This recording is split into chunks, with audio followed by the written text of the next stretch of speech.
Hello, and welcome to my vlog. My name is Paula Alvarez, and I'm a student at Aspen University. This presentation is a requirement for one of my classes, EDH 814, Accountability and Accreditation in Higher Education. This discussion is on the best practices in institutional effectiveness as it relates to student learning.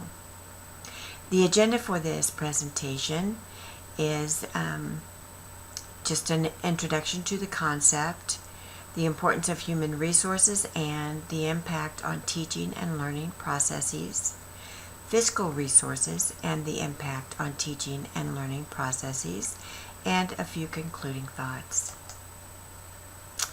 Best practices in institutional effectiveness as it relates to student learning introduction. To introduce the importance of maximizing human resources and fiscal resources to the teaching and learning processes, I think it's important to start with the information about the term Scholarship of Teaching and Learning, SOTL. In 1990, Ernest Boyer wrote Scholarship Reconsidered Priorities of the Professorate. This was groundbreaking work, and it laid the foundation for scholarship in teaching and learning that we still use as a basis today. In his video, Dan Bickel in 2011 discusses the concept of, quote, professional learning, end quote, which requires that not only teachers, instructors, and professors continue learning in order to teach better. According to the resources standard, all staff in an educational institution should be aware of teaching and learning priorities so that better decisions can be made about the use of all resources, including human, fiscal, technological, material, and time. And this will improve student learning outcomes, or SLOs. Educators cannot effectively function in a vacuum.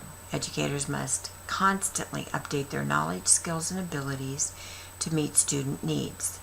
Schulman, 2003, refers to this as the pedagogical imperative, or the moral and ethical responsibility of teachers to demonstrate excellence in teaching. We cannot be excellent teachers without consistent self-reflection, taking inventory, and finding ways to improve our skills. At first glance, this graphic that I chose for the slide might seem like something that a preschool to 6th grade teacher would choose. However, in my experience, professors who love learning also love teaching. The two seem to go together. For example, one of my favorite professors told me never to grow up, and I'm going to take that at face value. I think that enthusiasm for learning relates to enthusiasm in teaching.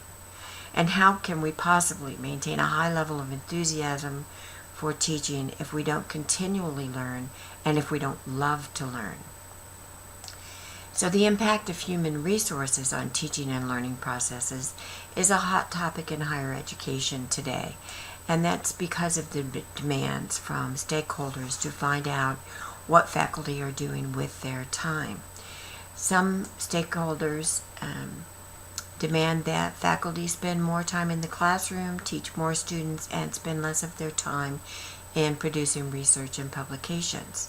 However, this is a two-edged sword because research universities tend to be more prestigious, and on the part of the faculty member, if a faculty person is good at research and publications, then he or she will be offered more opportunities for tenure, promotions, and even to be offered positions at other more prestigious universities.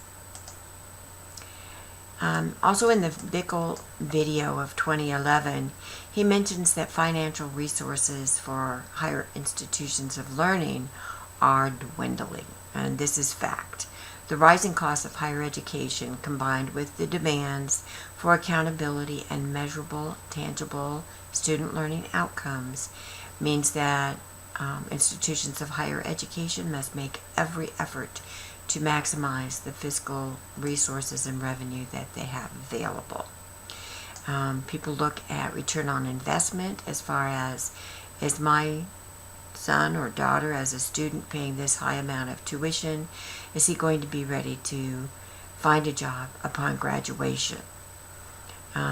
When schools are figuring out how they're using their money, they use cost-benefit analysis, and they use a variety of complex metrics to measure the cost of instruction.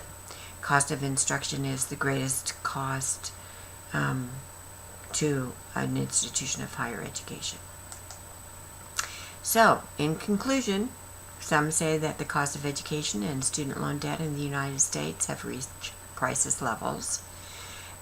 Increasingly, institutions of higher education are under more and more pressure for transparency and to justify that their approaches to teaching and education are appropriate, that students are having good learning outcomes.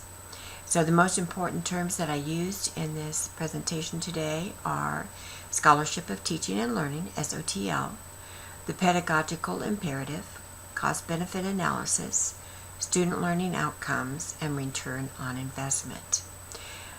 Institutions of higher education will continue to respond more and more effectively to stakeholder demands.